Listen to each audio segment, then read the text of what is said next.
Quem creu em nossa pregação e a quem foi revelado o braço do Senhor? Porque foi subindo como renovo perante ele e como raiz de uma terra seca. Não tinha aparência nem formosura. Olhámo-lo, mas nenhuma beleza havia que nos agradasse. Era desprezado e o mais rejeitado entre os homens, homem de dores e que sabe o que é padecer. E como um de quem os homens escondem o rosto, era desprezado e dele não fizemos caso. Certamente ele tomou sobre si as nossas enfermidades e as nossas dores. Levou sobre si e nós o reputávamos por aflito, ferido de Deus e oprimido. Mas ele foi transpassado pelas nossas transgressões e moído pelas nossas iniquidades. O castigo que nos traz a paz estava sobre ele, e pelas suas pisaduras fomos sarados. Todos nós andávamos desgarrados como ovelhas, cada um se desviava pelo caminho, mas o Senhor fez cair sobre ele a iniquidade de nós todos. Ele foi oprimido e humilhado, mas não abriu a boca. Como cordeiro foi levado ao matadouro, e como ovelha muda perante os seus tosqueadores, ele não abriu a boca. Por juízo opressor foi arrebatado, e de sua linhagem, quem dela cogitou? Porquanto foi cortado da terra dos viventes, por causa da transgressão do meu povo foi ele ferido. Designaram a sepultura com os perversos, mas com o rico esteve na sua morte, posto que nunca fez injustiça, nem dolo algum se achou em sua boca. Todavia, ao Senhor agradou moê-lo, fazendo-o enfermar. Quando der ele a sua alma como oferta pelo pecado, verá a sua posteridade e prolongará os seus dias, e a vontade do Senhor prosperará nas suas mãos. Ele verá o fruto do penoso trabalho e sua alma e ficará satisfeito. O meu servo, justo, com o seu conhecimento, justificará a muitos, porque as iniquidades dele levará sobre si. Por isso, eu lhe darei muitos como sua parte, e com os poderosos repartirá ele o despojo, porquanto derramou a sua alma na morte. Foi contado com os transgressores, contudo levou sobre si o pecado de muitos, e pelos transgressores intercedeu. Seu Cristo Jesus, Deus que nós adoramos, o servo sofredor que foi enviado para morrer as nossas dores, os nossos pecados. Cristo Jesus veio se entregar por nós, transgressores, todos nós somos contados nessa lista de pessoas que ofendem a Deus de diversas maneiras, mas é por eles que Cristo Jesus morreu, levando as nossas dores e as nossas iniquidades. Vamos ficar em pé e cantar o cântico Deus enviou, adorando ao nosso Deus e lembrando da salvação que nós temos em Cristo Jesus?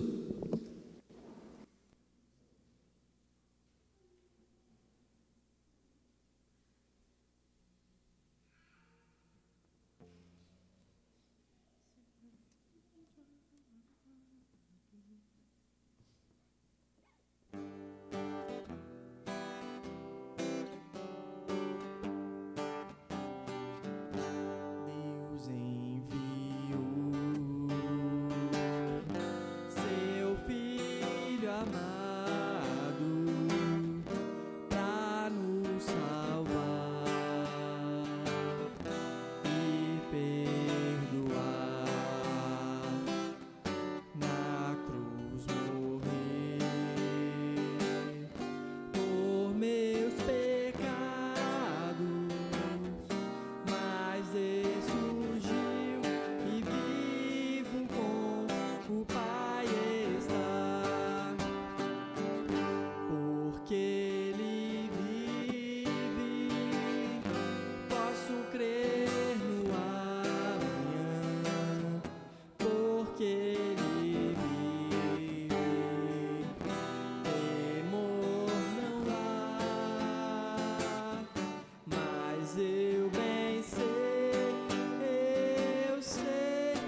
irmãos podem se assentar.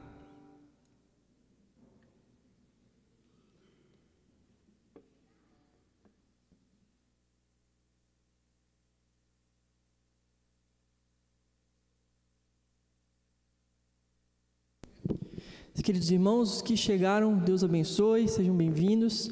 Estava reexplicando para os irmãos aqui que a partir desse primeiro domingo nós vamos estar fazendo escola dominical, o primeiro domingo, que a gente antigamente fazia o culto, mas pelos motivos que eu já tenho comentado com os irmãos, a gente vai estar fazendo e depois, deixa eu trocar de microfone aqui, que esse aqui está... Show, agora sim. E depois da escola dominical a gente vai estar fazendo a nossa ceia. Hoje, meus queridos irmãos, ontem nós tivemos um treinamento aqui na igreja com os professores de escola dominical. A gente teve uma cerca de 15 pessoas, né? Quem estava aqui ontem, eu acho que em minhas contas era mais ou menos isso. Foi uma bênção, passamos o dia inteiro aqui, um treinamento extensivo, puxado, né? Mas para que a gente consiga se capacitar e reestruturar a nossa escola dominical, esse é um desejo e uma intenção nossa, né? Então ontem os professores estavam fazendo essa capacitação e acredito que a partir do domingo que vem a gente já consegue ter as divisões de classes certinho, né? Então nós teremos classe para os bebês e para o maternal até uns 3, 4 anos de idade. A gente vai ter classe para as crianças maiores. E a gente vai ter classe para os adolescentes, para os adultos e dos catecúmenos, novos membros com o Atos. A gente vai ter as 4 classes aí, ou 5 classes, né? 5 classes. E a gente vai estar, a partir do próximo domingo, retornando. Porque aí dá tempo das irmãs também prepararem as aulas com mais tempo. E não quero colocar nenhuma irmã no aperto hoje e falar, você já fez o treinamento, desce lá, e não é assim, né? A gente tem que fazer da melhor maneira possível. Estou até devendo material ainda para as irmãs que vão trabalhar com os adolescentes, né? Essa semana a gente vai providenciar isso sem falta. Então, a partir do próximo domingo, a gente vai estar retornando com a divisão de classes completa. Ore por isso, meus queridos irmãos. Ore para que Deus nos capacite a reorganizar a nossa escola dominical. Falei com os irmãos ontem que o tanto de coisa que a gente viu ontem, a gente pode pensar assim, nossa, será que a gente dá conta? Será que a gente vai conseguir ter uma estrutura desse jeito? E a Mirelle, que é a irmã que veio trazer o treinamento, contava lá da igreja dela, que já está bem estruturado, né? A gente vê o nosso cenário e fala, será que é possível? Um passo de cada vez. Nosso desafio agora é recomeçar e a gente, pela graça de Deus, vamos recomeçar isso no próximo domingo. Agradeço quem teve um tempinho de estar com a gente ontem, tanto os nossos professores vieram, quanto também entusiastas aí, pessoas que querem se envolver de alguma maneira. Então, louvo a Deus pela vida de cada um que esteve aqui conosco ontem, tirou um tempinho, pôde se capacitar conosco. E também as irmãs que proporcionaram um banquete para a gente ontem também. A irmã Miriam organizou com a irmã Lúcia, a irmã Edna, que fizeram para a gente um banquete que a gente não estava esperando. Então, a gente ainda foi bem alimentado espiritualmente, pelo treinamento e também fisicamente pelas nossas irmãs que cuidaram de nós de uma maneira que a gente não consegue retribuir, não consegue nem exprimir em palavras. Muito obrigado, irmãs, pelo carinho das senhoras e o tempo que vocês gastaram com a gente ontem. Muito obrigado mesmo. Mais avisos também antes da gente dividir em classe. Nessa semana nós vamos retornar com nossos pequenos grupos. Nossos pequenos grupos que se reúnem, pelo menos se reuniam até semestre passado, né? Nas terças, quartas e quintas-feiras. Então, terça-feira a gente tinha um grupo lá no Parque das Árvores. Quarta-feira o grupo daqui da igreja que vai ser na minha casa. Quinta-feira, grupo na Luz. Então, mais para a noite a gente passa os endereços certinho de onde vai ser essa semana, para a gente alinhar e passar as informações certinhas. Mas essa semana nós retornamos os nossos pequenos grupos. Então veja aí qual que é a casa que você mora mais perto para você participar. Vai ser a partir das 7h30, como tem sido. Se tiver alguma alteração, a gente avisa também. E nós vamos estar estudando o livro de Tiago. A carta que nós vamos estudar todo esse primeiro semestre, a gente vai estar estudando o livro de Tiago. Eu acho que são esses os avisos mais urgentes que eu lembro. E vamos fazer uma oração, dividir em classes. E aí hoje ainda nós vamos ter só 2 classes. O presbítero Atos vai descer com os novos membros. E nós aqui vamos ficar aqui Mas semana que vem já vamos ter a sala para as crianças direitinho, para os bebês, né? Se alguma mãe com um bebê precisar de ajuda lá no berçário, a gente tem irmãs que estão prontas para auxiliar. Então fiquem tranquilas que a gente tem um berçário pronto lá embaixo e se precisar de ajuda de alguma maneira, tem irmãs aí à disposição. Vamos fechar nossos olhos e orar, irmãos? Senhor grandioso e poderoso Deus, exaltamos ao Teu nome, louvamos a Ti porque é digno de toda honra, toda glória, todo louvor. Louvamos a Ti porque somos pecadores, Senhor, carecemos da Tua graça. Todos nós andávamos como ovelhas desgarradas, mas o Senhor nos achegou a Ti pelo sangue de Cristo Jesus. Grande é esse poder, grande é essa misericórdia, e vemos na nossa vida, Senhor, o Senhor tratando os nossos defeitos, o Senhor mostrando, Senhor, como devemos parecer mais contigo. Muito obrigado, Senhor, porque grande é a sua misericórdia, a sua fidelidade que se renova a cada manhã. Obrigado porque ela se renovou hoje novamente, e o Senhor nos permite estar na Tua casa para crescer em santidade, crescer em conhecimento, crescer em comunhão também. Muito obrigado, Senhor. Que o Senhor nos permita aprender mais de Ti nessa manhã, capacite os professores e capacite cada um de nós. Pedimos também pelos irmãos que estão enfermos, que têm carecido das nossas orações. Lembramos, Senhor, daqueles irmãos que muitas vezes não podem estar aqui por idade avançada, irmãos que têm feito tratamento de saúde. Obrigado porque o Senhor tem restaurado muitos deles, mas ainda, Senhor, sabemos que esses irmãos precisam do Seu sustento. Cuide deles, Senhor. Cuide também dos nossos irmãos enlutados, que o Senhor continue visitando com Sua graça e o consolo do Seu Santo Espírito. E todos nós que temos enfrentado os desafios da nossa vida, que o Senhor possa nos capacitar, nos fortalecer para a honra e glória do Seu nome. É isso que te pedimos em nome de Jesus. Amém. Presbítero Atos e a turma dos novos membros pode descer. Os irmãos que estão mais para trás, por favor, cheguem à frente, que a gente consegue se ouvir melhor, consegue estar mais perto. Por favor. 9h45, 10h45 nós terminamos e 9h50 a gente ministra a ceia. 10h50 a gente ministra a ceia. Estou olhando o relógio aqui, estou me confundindo.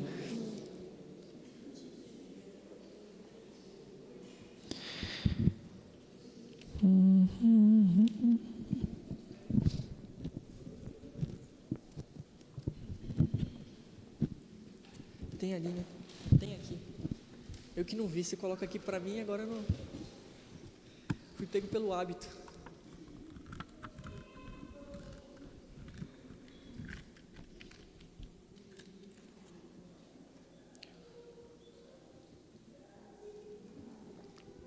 Meus queridos irmãos, por ocasião da escola dominical aqui na sala dos adultos, nós temos estudado e conversado sobre adoração. Esse é nosso tema principal. E a gente tem visto isso através das histórias bíblicas. Os irmãos têm acompanhado aqui e a gente já viu lá do Gênesis como Deus ele tem um propósito para a humanidade, um propósito de adoração, como Ele coloca Adão como um sacerdote no Jardim do Éden, mas que esse propósito ele é afetado pela queda e nós vemos a partir disso um movimento, uma divisão na humanidade. Você tem aqueles que estão em oposição a Deus, e aí a gente tem um exemplo máximo de Babel, que é essa cidade onde o homem quer chegar a Deus pelas suas próprias forças. E esses que estão em oposição a Deus, que têm essa vida marcada pela violência, pelo conflito, pela idolatria, por vários outros problemas que a Bíblia apresenta, são contrastados com aqueles que Deus busca para si, para formar uma família de adoradores. O primeiro nome que a gente viu nesse contraste é Abrão, que se torna Abraão. Então, Abrão é chamado desse lugar de idolatria, da mesma região que Babel foi fundada, não no mesmo lugar, mas na mesma região, dessa mesma cultura de paganismo, e Deus o traz para que ele seja uma bênção entre as nações. Primeira coisa que Abrão faz quando Deus o chama é adorar. E a gente vê isso marcado na sua família, não só na sua vida, mas também na vida de Isaac, e nós vemos semana passada na vida de Jacó. Nós vemos como os encontros com Deus na vida de Jacó foram impactantes. E essa é uma coisa importante que a gente tem visto sobre a adoração. ela é um encontro íntimo com Deus. Agora, o encontro com Deus, ele é sempre Deus que tem essa iniciativa, é Deus que faz. E isso muda a gente, isso transforma a gente, precisa transformar a gente de alguma maneira. E aí os irmãos têm percebido que a gente não está se demorando nas histórias e vendo os mínimos detalhes. A gente quer ver o que elas têm a ver com a adoração, para que a gente melhore a nossa prática na adoração. Então hoje a gente vai pular bastante da história, porque a gente vai lá para Êxodo, começar a história de Moisés. Por que é importante a gente ter isso em mente, de estar pulando ali, de não ver tantos os detalhes, né? Porque esses detalhes são importantes? São importantes, são extremamente importantes. Mas alguns detalhes, eles dizem respeito a outros temas bíblicos que não sejam necessariamente os nossos aqui que nós estamos trabalhando, que é o principal, que é a adoração. Agora, uma coisa importante para a gente ter em mente é que a adoração Deus estabelece essa família da fé, tem essa promessa do pacto com Abrão, que é um, né? Ele com Sara são 2, com Isaac viram 3, né? De Isaac, a gente vê ainda essa promessa sendo para um filho, mas agora em Jacó a família começa a crescer. Então, o texto de Gênesis vai dizer que Jacó, quando ele chega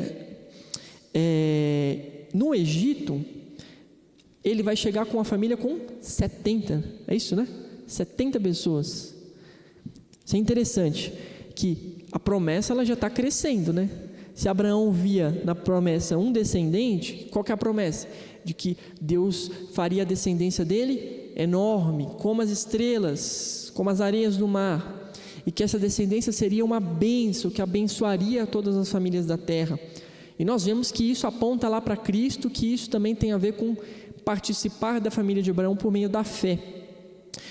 Mas a família está crescendo, e aí Jacó teve mais filhos, esses filhos tiveram filhos, e aí eles chegam no Egito, e a gente sabe da história de José. Então a gente não precisa entrar nesses detalhes, mas a gente sabe da história de José. O que é a história? A história de que existiu fome, e aí, antes disso, né, José tinha conflito com seus irmãos, esse conflito gerou que José fosse vendido como escravo. Essa venda ali, Deus trabalhou para que José estivesse sendo o primeiro abaixo de Faraó, ou seja, o segundo homem mais importante do Egito. E nesse momento teve fome na terra. Tendo fome na terra, a família de José precisou ir lá, teve um reencontro, e aí foi assistida pelo José. E aí eu peço ajuda para os irmãos, para a gente ler Êxodo capítulo 1, versículos 1, deixa eu ver, até o 10, por favor.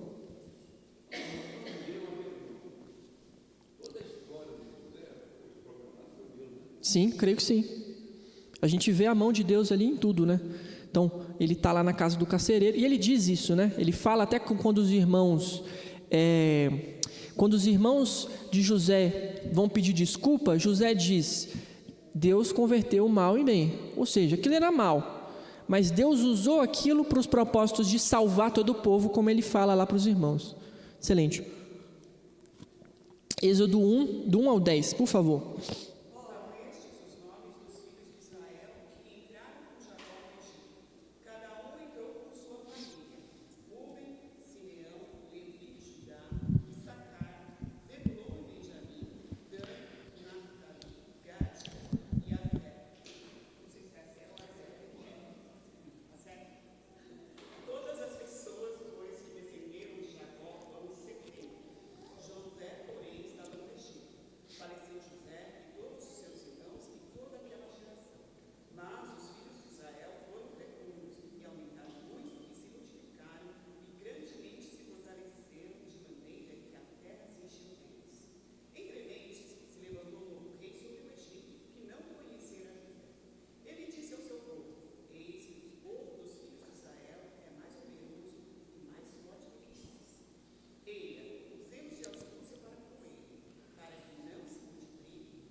Perfeito, obrigado, minha irmã.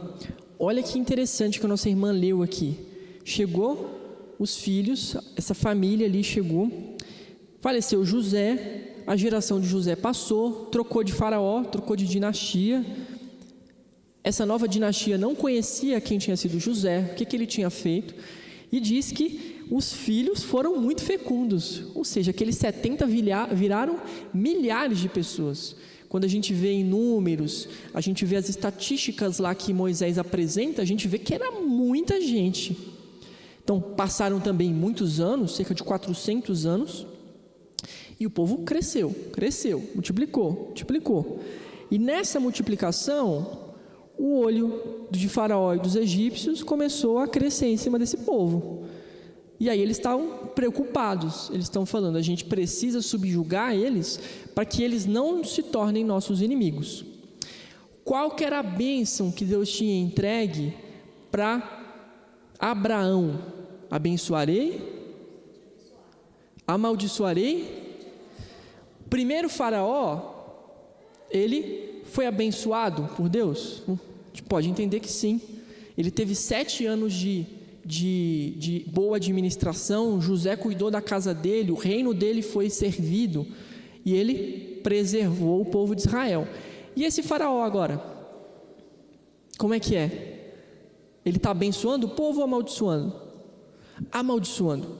A gente vê uma inimizade aqui entre o Egito e o povo de Israel. Excelente. O povo de Israel, a gente vê essa inimizade que nas escrituras vai destacar muito isso, o Egito como sendo um lugar até representando esse reino de oposição a Deus.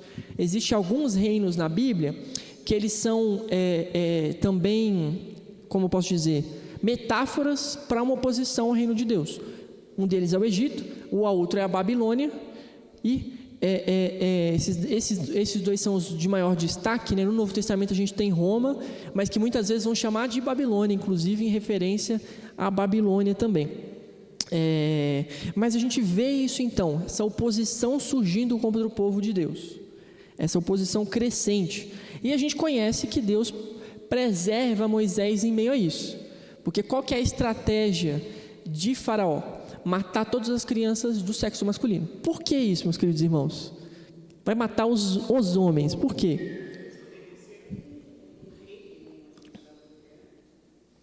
Poderiam ser soldados de guerra.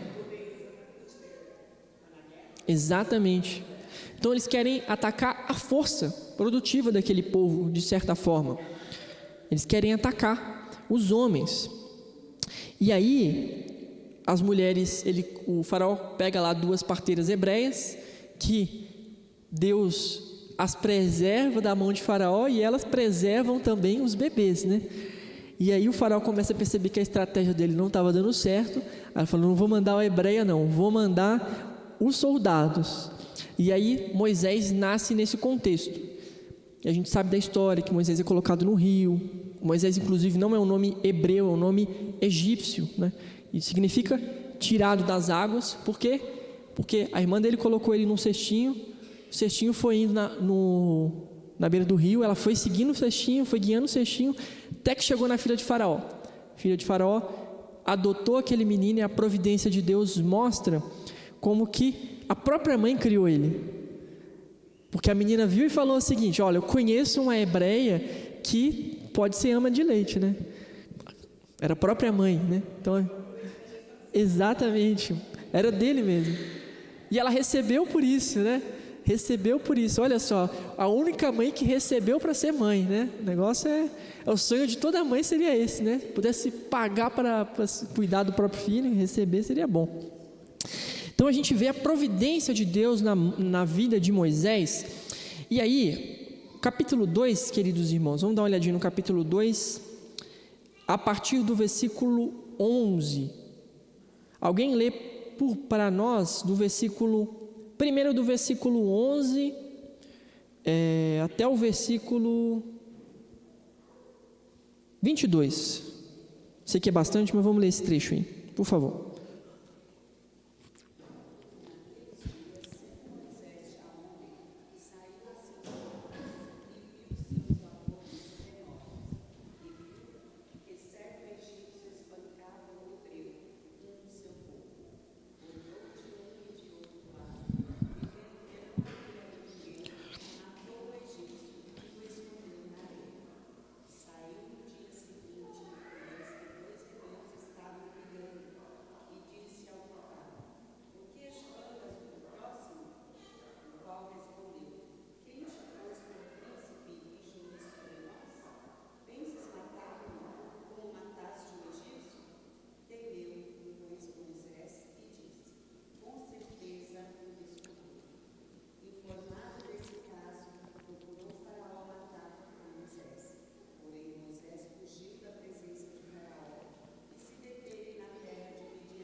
Estranho. Excelente, muito obrigado. Olha que interessante. Eu tenho comentado com os irmãos que alguns detalhes eles são muito significativos porque são formas do autor bíblico comunicar algo, né? E a gente vê algumas semelhanças da narrativa com outros personagens bíblicos. Por exemplo, onde Jacó encontrou a sua esposa? Num poço. Até uma coisa que Jacó parecia ser um homem muito forte, que ele mesmo tira a pedra lá, não precisou de tanta gente lá, ele deu conta, né? A pedra que precisava de, acho que o texto diz quantas pessoas precisavam pegar, mas eu não lembro. Mas ele foi lá e pegou sozinho. Onde o servo de Abrão encontra Rebeca, a esposa de Isaac? No poço. E aí agora, Jacó vai encontrar as filhas, que uma delas vai ser a esposa dele, aonde? No poço. A gente está vendo como que Deus está estabelecendo uma continuidade aqui. O autor bíblico, o próprio Moisés, que está registrando esse texto, o que ele está mostrando para a gente? Existe um progresso do plano de Deus. Deus está continuando uma história. E é claro que Moisés não vai ser pai de uma grande nação, mas ele vai fazer parte dessa grande nação, e o papel dele é extremamente importante para que essa grande nação avance, cresça, multiplique, complete as promessas que Deus tem para ela. Então, existe uma continuidade.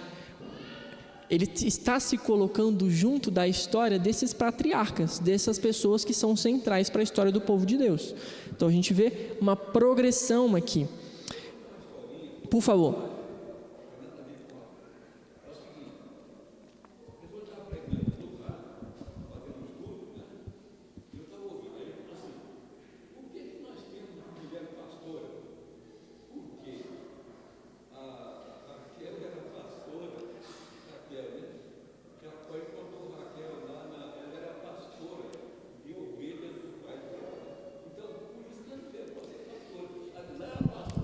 De ovelhas, né? Isso é bom a gente saber a diferença. Quando diz pastor aqui, é porque cuida de animal, não é que cuida de gente, né? Nenhum de nós aqui somos animais, não. A gente é ovelha espiritualmente falando, não literalmente, né? Graças a Deus por isso. Então a gente vê essa continuidade. Deus está continuando o seu plano e a gente vê esses detalhes que mostram para isso. Mas é interessante que ela vê ele como um egípcio. Porque quantos anos que Moisés viveu na casa de Faraó? 40 anos. Falando a língua dos egípcios, claro, ele aprendeu também a dos hebreus. Ele tinha preocupação com o seu povo, porque ele foi criado pela mãe dele, mas ainda aprendendo toda a arte, a ciência dos egípcios. Exatamente. Ele estava... Exatamente. Perfeitamente. Porque senão ela ia ver... E aí os egípcios têm os filmes mostram, né? Eles raspavam a cabeça, usavam uma roupa diferente, né? Sim, tem aquele filme muito bom que é o Príncipe do Egito, né? Quem não assistiu, assistam, que ele tem bastante... É um desenho, né? Ele tem bastante detalhes históricos assim que são interessantes.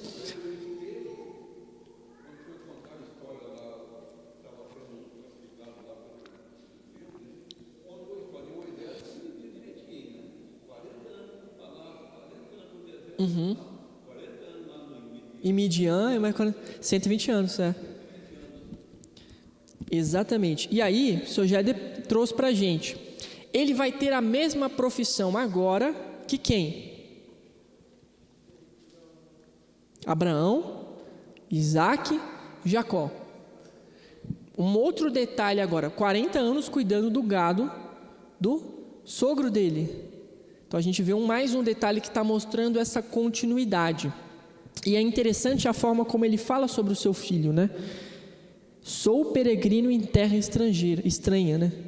Então ele se vê também como um peregrino, como Abraão, como Isaac e como Jacó. Então a gente vê a história de Moisés amarradinha aqui à história dos patriarcas, para mostrar como as promessas de Deus, elas não vão falhar. Elas não vão falhar, esse é um detalhe importante que nós vamos falar. Mas hoje a gente vai se dedicar a um encontro muito impactante que Moisés tem, o primeiro da vida dele, com Deus.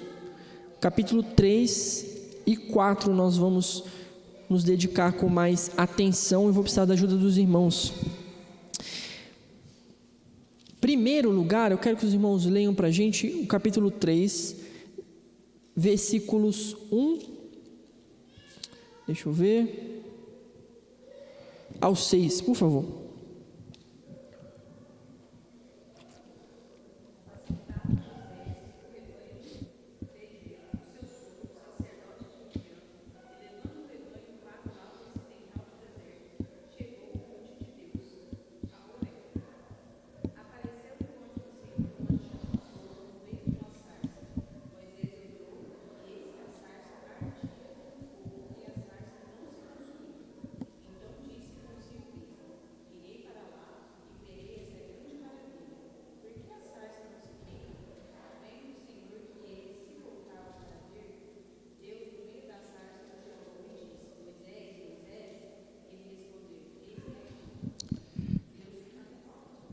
Até o 6, por favor.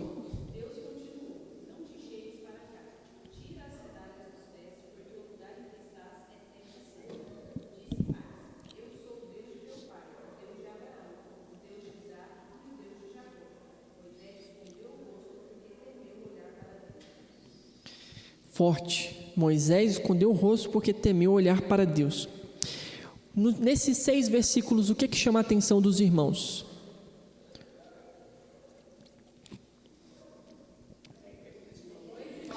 Nesses 6 versículos, o que chama a atenção dos irmãos? Uhum.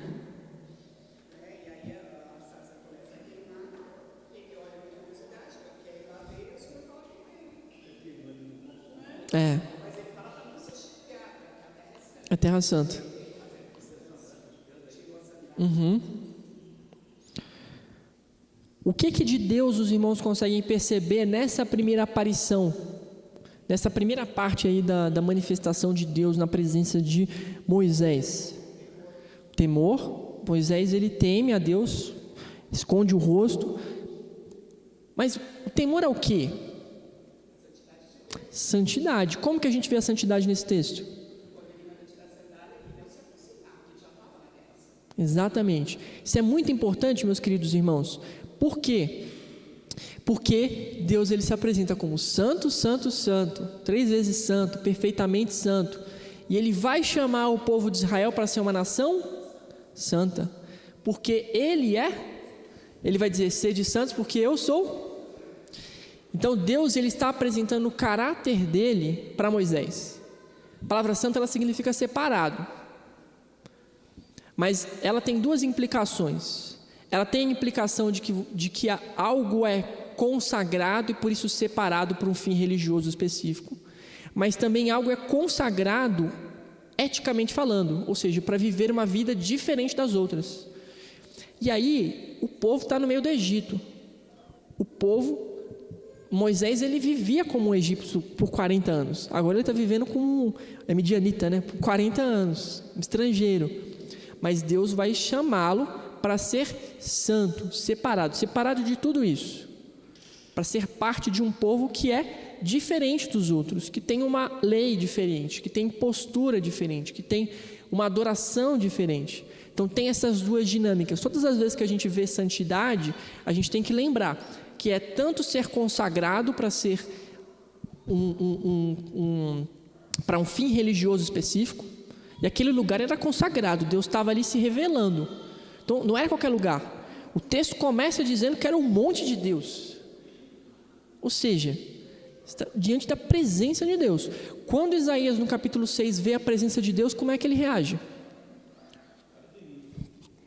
Ai de mim. Por favor, Eusébio.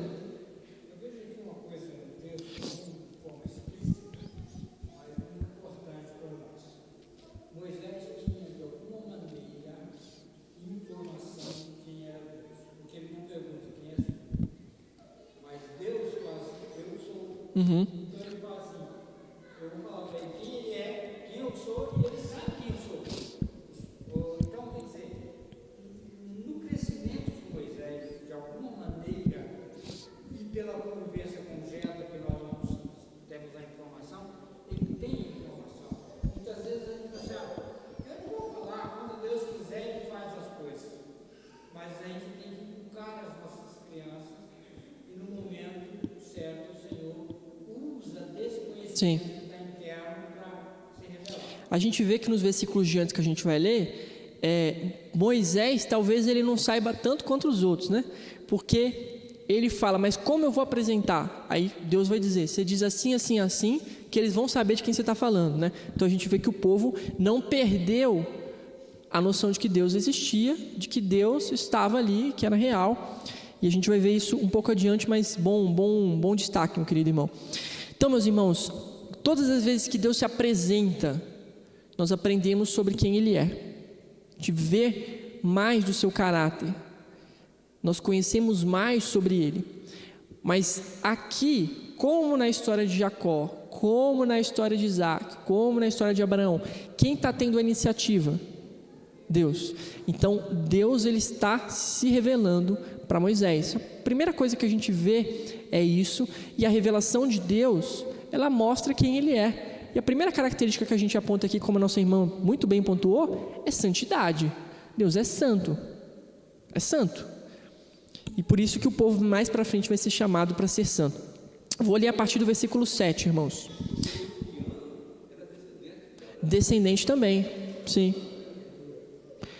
Disse ainda o Senhor, certamente vi a aflição do meu povo, que está no Egito, e ouvi o seu clamor por causa dos seus exatores.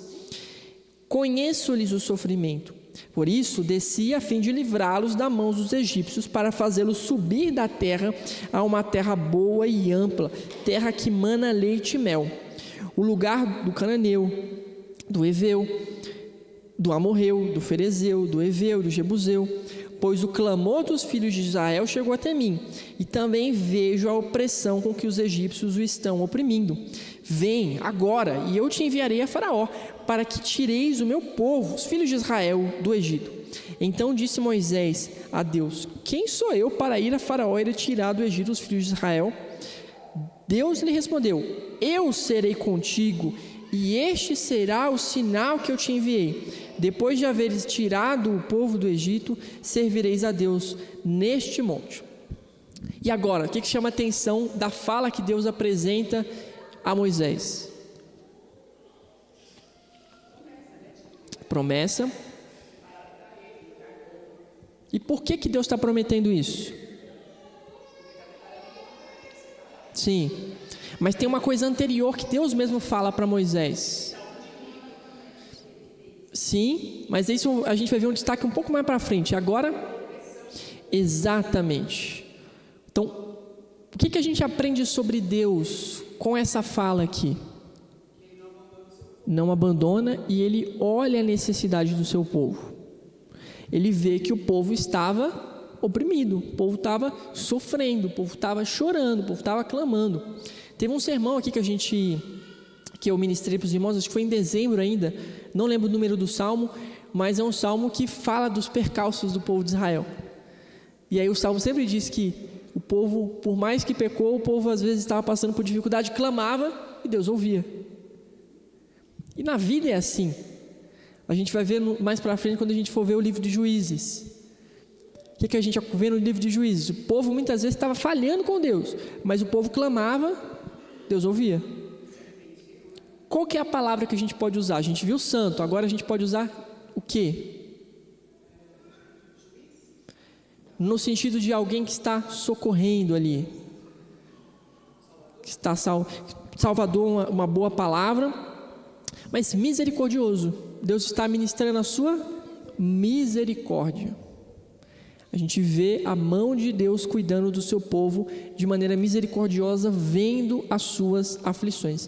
Isso é muito importante, meus queridos irmãos, porque olha o versículo 8. Alguém lê para a gente, por favor. Olha como Deus está dizendo. Por isso, desci a fim de livrá-lo da mão dos egípcios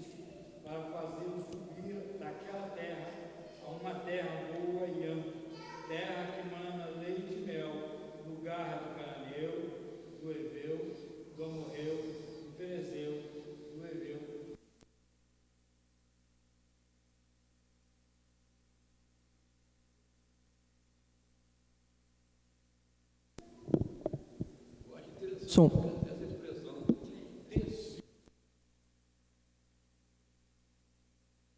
Atenção do Senhor. Por que chama a atenção do Senhor? Deus está em todo lugar. Mas se Ele precisa descer, isso comunica o quê? Para a gente. E claro, Deus está em todo lugar. Ele está no alto. Exatamente. Então, é alguém que está se aproximando. Então, é claro, Deus está em todo lugar. E a gente vê, cada texto da Bíblia, as coisas elas são construídas de uma maneira.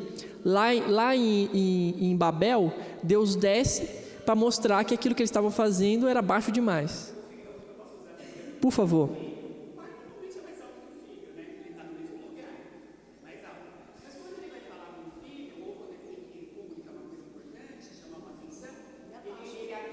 Exato. Proximidade, né? Proximidade. Agora é interessante que o descer aqui não para por aqui, porque Deus ele está descendo do alto para ver a situação dos filhos dele lá embaixo. Ou seja, igual nosso irmão usou o exemplo de um pai que agacha para ouvir o seu filho. Mas ele vai fazer o povo subir. Se o povo tem que subir, o povo está onde? Está lá embaixo.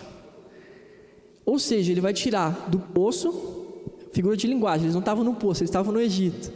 Vai tirar do poço e vai levar para o lugar da promessa, para o lugar de bênção. Então é esse movimento, Deus ele desce para que o povo suba. Onde a gente vê isso? Não só no Egito, mas onde? Esse movimento de Deus descer para que o povo saia do poço. Jesus Cristo. Então, esse movimento, e a palavra salvação, ela caberia muito bem aqui, com certeza também, é um movimento de salvação de fato. E a gente vai ver quando a gente for estudar sobre a Páscoa. Páscoa é o exemplo máximo do Antigo Testamento da salvação de Deus. Que Jesus vai resgatar para a ceia. O mesmo exemplo, a mesma história. Mas é Deus se fazendo descer para que o homem possa sair da sua condição. É claro que aqui a salvação ela era física. O povo estava escravo fisicamente. Nós sabemos que existe uma salvação que Jesus veio ministrar, que ela não é apenas física. Ela tem implicações físicas também, mas ela não é apenas física. Ela é espiritual. Ela nos livra de amarras muito mais profundas do que o chicote de alguém nas nossas costas, muito mais profundas, porque elas estão prendendo a nossa alma, que é o pecado. Então a gente vê a misericórdia de Deus se atentando às necessidades do povo dele. Por favor, meu irmão. Outro exemplo muito grande é Daniel, que está intercedendo, o noivo vai descer, tem um impedimento, sim. socorro, e vai. Quando ele está orando, né? Ele está orando. Capítulo 9, né? Acho que capítulo 9 ou 10. A partir do versículo 13 agora. Disse Moisés a Deus: eis que, quando eu vier aos filhos de Israel e lhes disser: o Deus de vossos pais me enviou a vós outros, e eles me perguntarem: qual é o seu nome? Que lhe direis? Disse Deus a Moisés: eu sou o que sou. Disse mais: assim dirás aos filhos de Israel: eu sou, me enviou a vós outros. Disse ainda mais a Moisés: assim dirás aos filhos de Israel: o Senhor, o Deus de vossos pais, o Deus de Abraão, de Isaque, o Deus de Isaque, o Deus de Jacó, me enviou a vós outros. Este é o meu nome eternamente, e assim serei lembrado de geração em geração. Vai, ajunta os anciões de Israel e dize-lhes: o Senhor, o Deus de vossos pais, o Deus de Abraão, o Deus de Isaque, o Deus de Jacó, me apareceu, dizendo: em verdade vos tenho visitado e visto que vos tem sido feito no Egito. Portanto, disse eu: far-vos-ei subir da aflição do Egito para a terra do Cananeu, do Eteu, do Amorreu, do Ferezeu, do Eveu e do Jebuseu, para uma terra que mana leite e mel. E ouvirão a tua voz, e irás com os anciões de Israel ao rei do Egito, e lhes dirás: o Senhor, o Deus dos hebreus, nos encontrou. Agora, pois, deixa-nos ir de caminho de 3 dias para o deserto, a fim de que sacrifiquemos ao Senhor, nosso Deus. E agora, o que chama a atenção dos irmãos? Sim.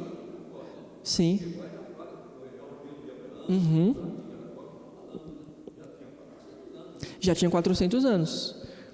E aí essa lembrança de que Deus é Deus de Abraão, de Isaac, de Jacó, nos lembra o que mais?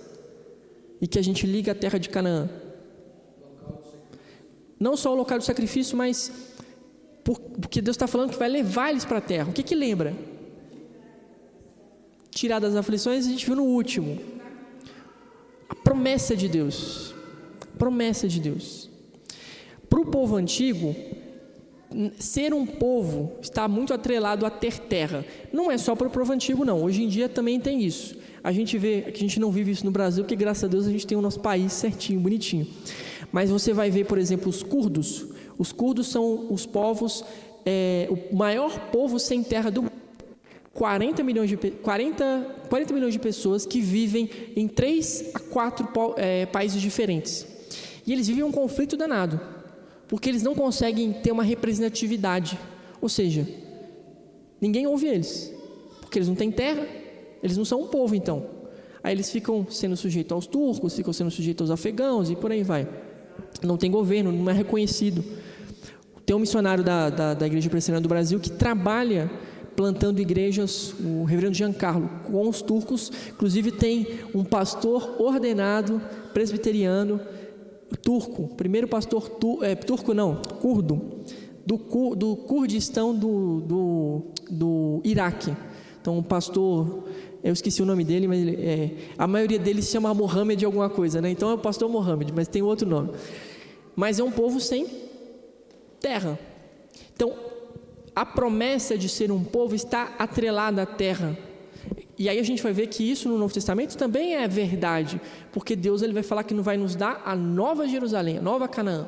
E é claro que é uma terra espiritual, mas aqui existe uma promessa de que vocês vão ser um grande povo, vocês vão ter uma terra de Canaã, que Deus tinha entregue para Abraão, que Abraão comprou um pedacinho lá, que Jacó vai ser enterrado lá, que José vai ser enterrado lá.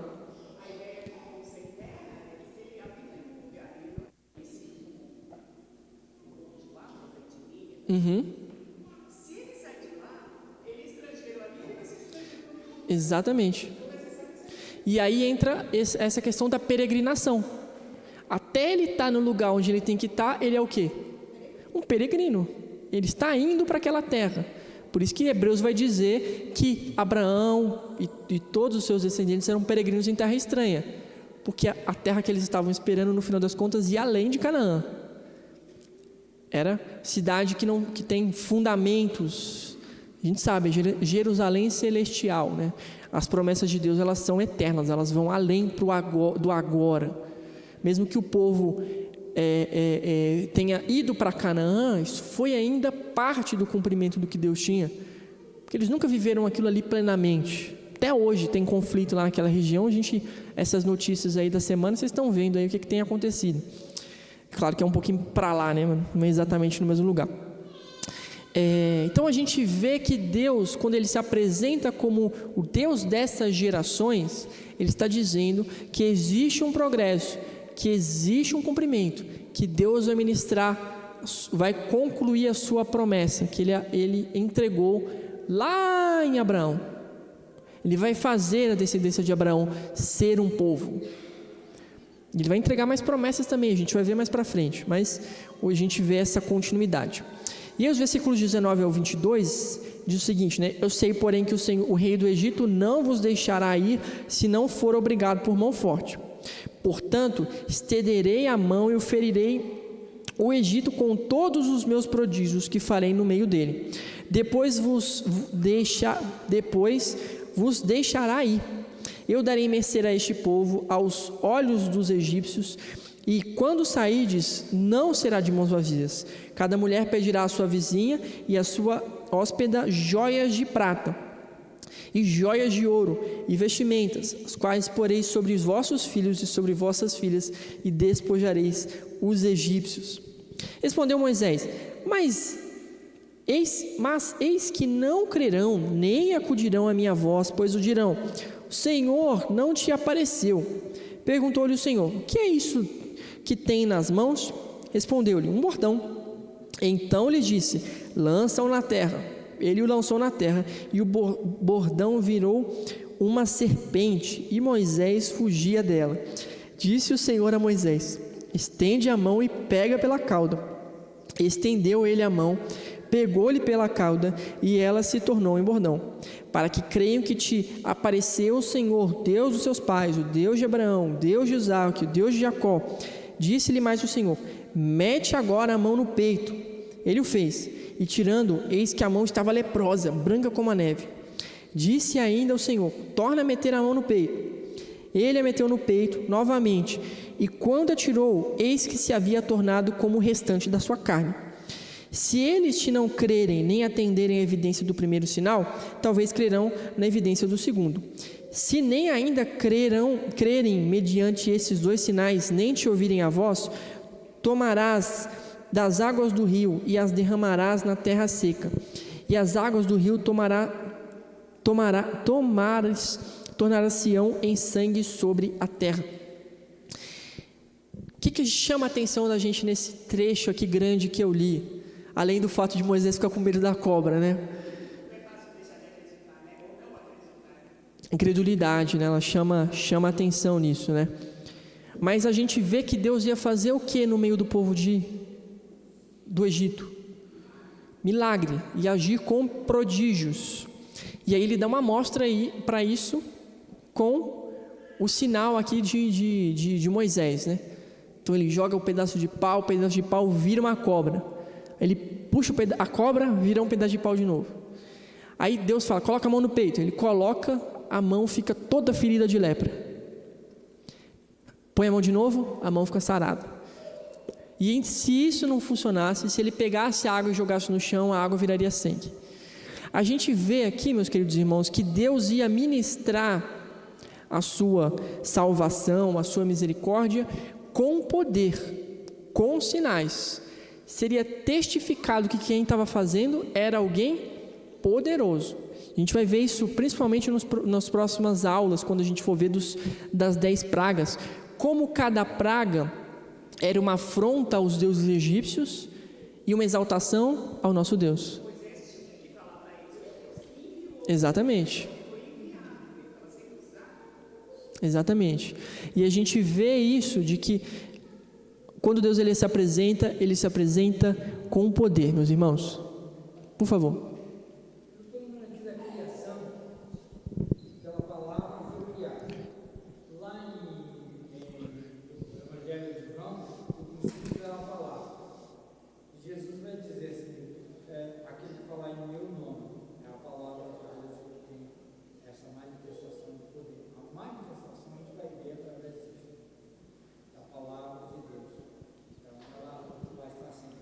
Exatamente.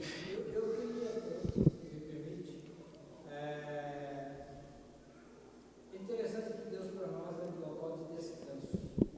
E o povo não tinha terra, mas tinha a caverna que comprada para descanso. E também volta lá a criação, que é Deus de descanso. E por isso que a gente tem Neemias para falar sobre isso, que os seus ancestrais não têm local de descanso pacífico. Então a gente tem que lembrar disso, né, que Deus é descanso e que a sua palavra é poder. Amém, amém. De fato tem, e a gente precisa lembrar lá de Tessalonicenses, como Paulo fala que o evangelho chega aos Tessalonicenses.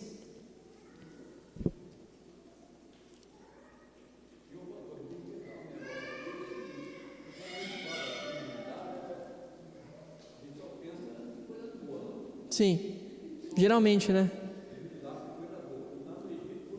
Foi coisa ruim, né? Foi mesmo.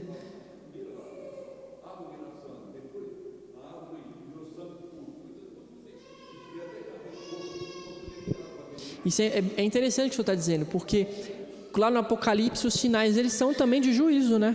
Como no Egito.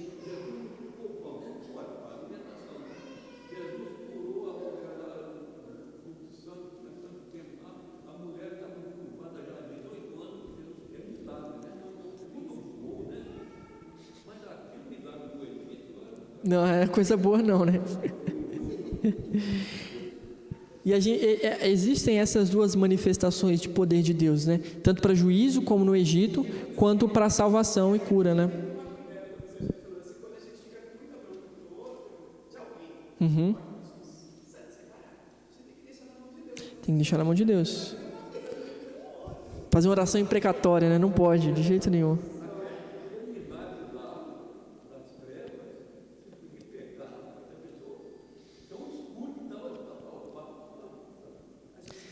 E o outro foi pior que esse ainda, né?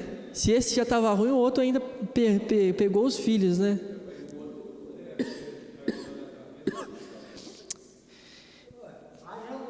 Ocupar o espaço das trevas, né? A gente compreender que está voltando novamente ao ambiente, né? Toda a palavra de ordenança. Perfeito, perfeito. 1 Tessalonicenses, estou tentando lembrar um versículo aqui que hoje meu computador ficou em casa.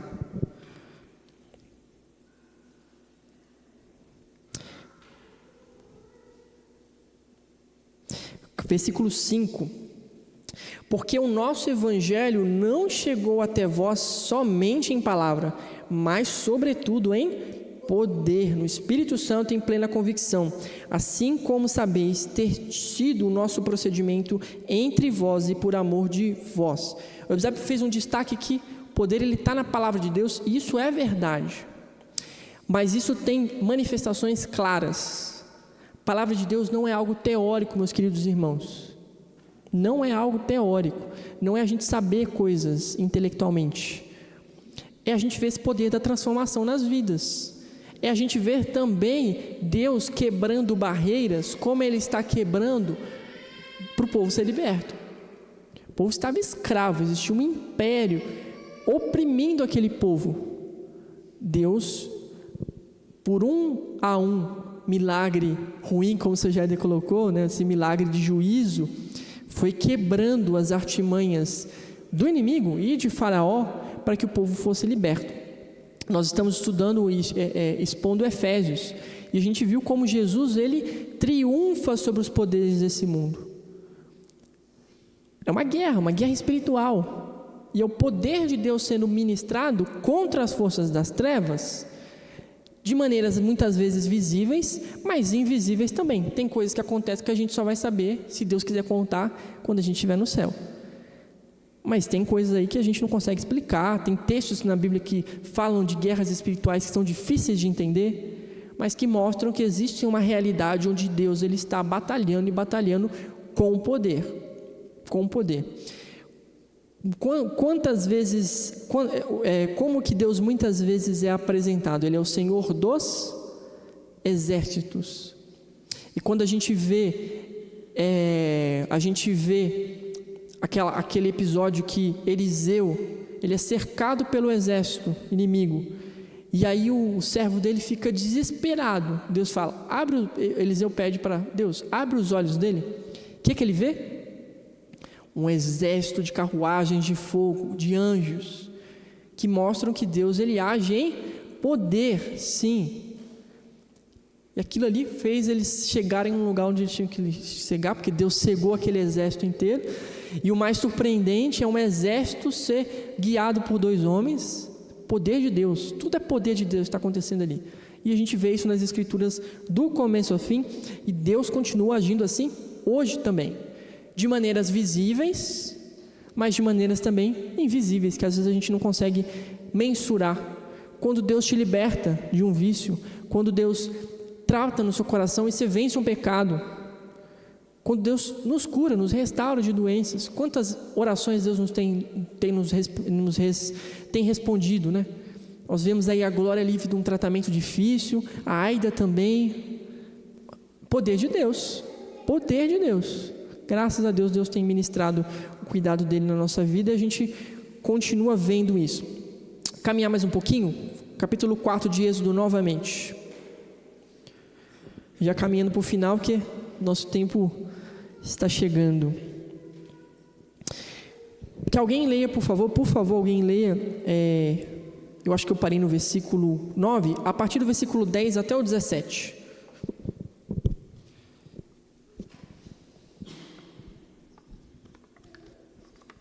Então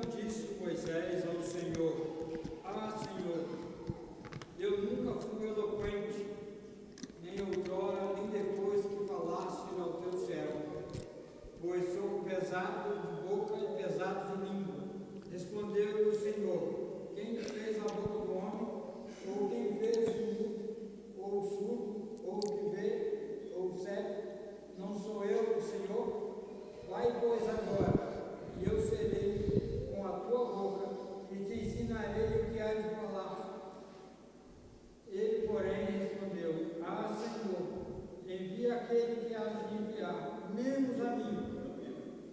Então se acendeu a ira do Senhor contra Moisés e disse: não é Arão o levita teu irmão? Eu serei com ele, e ele fará fluentemente. Eis que ele vai ao teu encontro, vendo te alegrará o teu coração. 17. Então, 17, por favor. Tu, pois, te falarás e ele porás na boca as palavras. E eu serei com a tua boca e com ele, e vos ensinarei o que haveis de fazer. Ele falará por ti ao povo, e ele te será por boca, e tu lhe serás por Deus. Toma, pois, esse bordão na mão, como há de fazer os sinais. Isso é uma expressão muito difícil da gente entender, né? Ele será por boca e tu será por Deus. O que isso significa? Não é que Moisés ia ser Deus, não é isso que está dizendo. O que está dizendo é que quando Deus está falando para Moisés, está revelando para Moisés, mas Moisés não consegue falar. Como profeta, o profeta tinha que falar. Moisés ele fala: sou gago, sou pesado de língua. Então Deus está dizendo: então a gente vai fazer o seguinte, você vai falar para Arão, então você vai estar revelando, né? É claro que Moisés vai revelar da parte de quem? De Deus.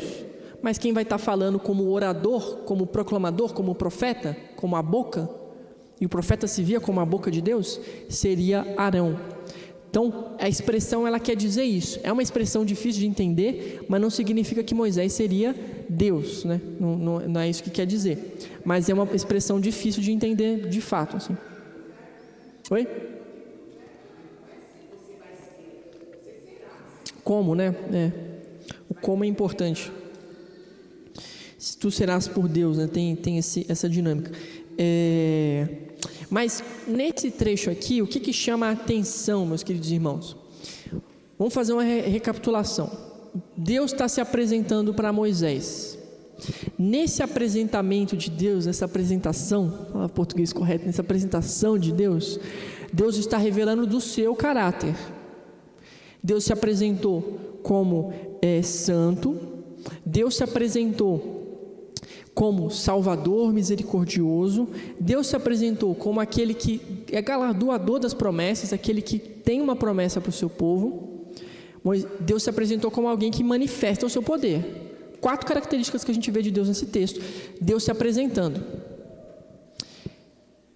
E aí, a gente poderia ver até isso aqui como um culto. No culto, a gente vê muitas dessas características de Deus sendo apresentadas através da leitura da palavra dele. A gente vê a santidade de Deus, a gente vê o poder de Deus quando fala que ele é poderoso, soberano, tremendo, rei. A gente canta isso. A gente ora porque a gente tem a convicção de Deus ouve as nossas orações. A gente tem expectativa das promessas de Deus serem cumpridas. Tudo isso no nosso encontro com Deus, cultualmente falando, como povo de Deus. E sempre tem um momento do culto que é o momento do envio. Depois da gente ouvir a palavra de Deus, a gente é enviado a fazer alguma coisa. E a gente tem a bênção e cada um vai para a sua vida viver aquilo que Deus te enviou. O encontro com Deus, ele gera também um envio. A gente vê isso lá em Isaías. Nossa estrutura de culto, irmãos, a gente pode pegar lá o texto de Isaías e colocar do lado de uma liturgia, é a mesma coisa. Mesma coisa. A gente vê aqueles aspectos ali do culto no texto de Isaías capítulo 6. E aí depois que Isaías tem os pecados dele perdoados, Deus fala: a quem enviarei? O que Isaías diz? Envia-me a mim. A gente vê que Moisés ele não teve a mesma rapidez, não teve a mesma reação, mas ele não deixou de ser enviado. Não deixou de ser enviado. Moisés foi enviado e Arão não estava nem aí, foi enviado junto também, né? Foi na marra. Quando ele fala pesado de línguas, é a ideia de que ele tinha alguma questão assim. Sim. Ele tinha alguma dificuldade que a gente associa provavelmente com o que a gente chama de gagueira, né? Mas é alguma coisa nesse sentido. Por favor.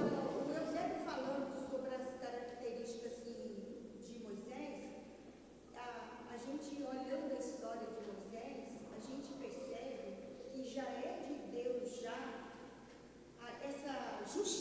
que Moisés tinha quando ele mata aquele egípcio, quando ele tenta separar aqueles dois. Ele queria libertação ali, né? Já, é verdade. Isso aí já é de Deus, já na vida de Moisés. E outra coisa também que a gente pode tirar de lição para a gente.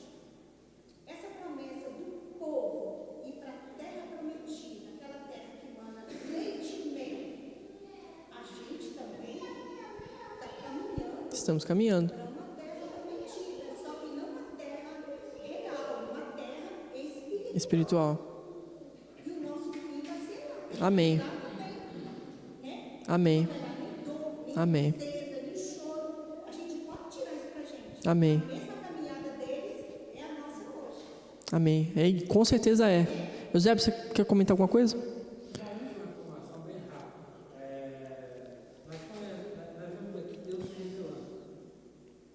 Né? Aí veio à minha mente que eu lembrei que a pregação do Paulo Marco no aniversário do ano passado da igreja é sobre o noivo encontrando a noiva nos povos. E uma coisa que a gente não percebe às vezes, a última eu sou de Jesus é na purificação do altar e diz eu sou. Uhum. Eu sou. E a gente não percebe. E a gente... Sim, sim. Tem muitos detalhes que às vezes passam despercebidos, né? O que fica pra gente aqui, irmãos? Já encerrando pra gente dar o nosso pequeno intervalo. O que fica pra gente disso aqui? Encontro com Deus, todas as vezes que a gente encontra com Deus, que a gente tem aprendido que isso é uma atitude de Deus. Deus vai até nós. Quando Deus vai até nós, nós aprendemos sobre quem Ele é. E aí a gente vê essas características que a gente viu aqui Deus dizendo sobre si, né? O fato de que Ele é Salvador, misericordioso, o fato de que Ele é um Deus que se apresenta com poder, o fato de que é um Deus que é um Deus santo. Essas características, e a gente ouvindo a sua palavra, moldam o nosso coração e espera de nós uma resposta de serviço. E mesmo se não esperar, no caso de Moisés ele não teve jeito, né? Então Moisés, um Jonas da vida não tiveram jeito, tiveram que ir, né? O coitado do Arão não estava nem presente, teve que ir junto também. Mas por quê? Porque quando Deus nos encontra, isso gera uma transformação pelo contato com Ele, que demanda de nós uma resposta de serviço. Isso aqui é a estrutura do nosso culto, irmãos. O culto funciona dessa forma. Por isso que isso aqui tem a ver com adoração. Porque nós acreditamos que dominicalmente o povo de Deus se reúne para se encontrar com Deus de verdade, espiritualmente. A gente vai participar em parte disso aqui, desse encontro, na administração da ceia, porque nós cremos que Jesus ministra espiritualmente a ceia ao seu povo.